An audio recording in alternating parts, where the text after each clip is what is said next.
Vitamin আর vitamin, ভিটামিনে ভরপুর। কেউ farm দিলেও মনে হয় এতগুলো ডিম। এখানে সারপ্রাইজ বক্স, এটা ওপেন করি, দেখি এটার ভিতরে কি কি আছে। সো কে কে বলতে পারেন, আমি বলবো না, অবশ্য অনেক কিছু দেখা যায়। আমাদের বস আজকে এক জায়গায় ঘুরতে গেছিল, সেইখানে অকশন পেয়েছে, সেখান থেকে সে এক বস্তা ডিম নিয়ে আসছে। এত ডিম কি করবে, এটা হচ্ছে তার নাম্বার 120। এখানে 15 কেসের মতো এগ আছে। আমি এগুলো বের করবো না, কারণ কোথায় রাখবো জানি না, আগে জায়গা ঠিক করতে হবে। আর ডিম, এত ডিম কী করবো তাও জানি না। ডিমের সাইজগুলো দেখি, মেবি কোনো ফার্মাররা এখানে নিয়ে আসছে অকশনে বিক্রির জন্য।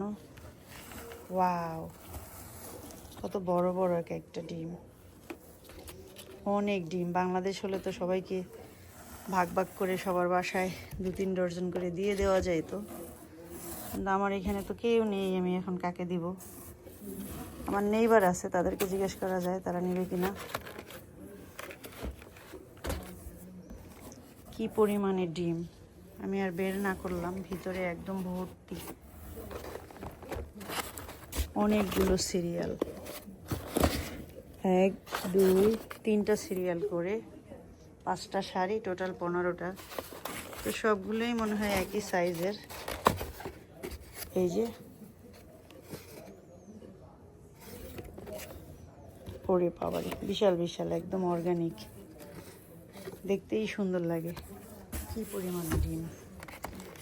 আচ্ছা, আমি কি এখন ডিমের বিজনেস শুরু করব না কি করব তাও জানি না। এত ডিম দিয়ে কত পুডিং বানাবো, কত কেক বানাবো, আর কে খাবে এগুলো?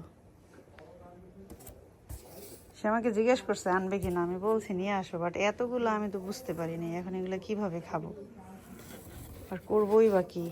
মাথা তো আমার খারাপ হয়ে গেছে, ফ্রিজে আরও আছে বহুত ডিম।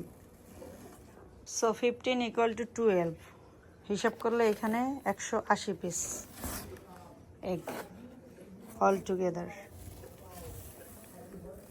কত সুন্দর কিউট কিউট বক্স, সবগুলো এক সাইজের, প্রত্যেকটা বক্সই অনেক অনেক বড়, অনেক অনেক একদম বিশাল।